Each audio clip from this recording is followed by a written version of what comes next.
கல்யாண மேடையில நீங்க பொண்ண கல்யாணம் பண்றத நிப்பீங்க, ஆனா பொண்ணு வீடு அங்க கண்ணீர்ல கிடக்கும். இத பரலோகம் பார்த்துட்டு இருக்கும். அந்த குடும்பம் உருப்படும் உருப்படாது. பொண்ணு கொடுக்கிற குடும்பம் அழுதுட்டு இருக்கோம் பெத்தவங்க.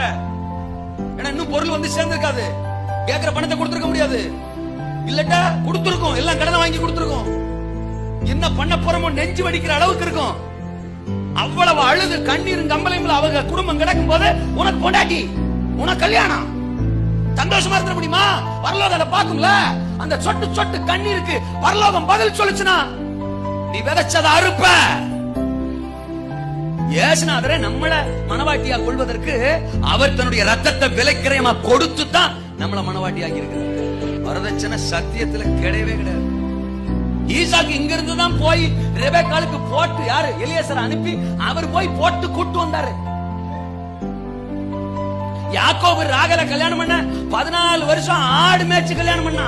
முட்டி போடுறதுக்கு தெம்பும் சத்தும் பலன் இருந்துச்சுன்னா உன் முழங்காலையே உனக்கு வேண்டிய ஆசீர்வாதம் வந்து சேர்ந்துரும். இதான் நீ உன் மூளைக்குள்ள வச்சுக்கிட்டு செலக்ட் பண்ற. நம்ம தேவனை புறந்தள்ளிட்டு உலகத்தை, சுயத்தை, சரீரத்தை, மாம்சத்தை உயர்த்துறதுனாலதான் நம்முடைய குடும்பங்கள் இன்றைக்கும் ஆசீர்வாதத்துக்கு பதிலா வேதனையில, கண்ணீர்ல, உபத்திரவத்துல, குழப்பத்துல, சண்டையில தத்தளிச்சுட்டு கிடக்கு.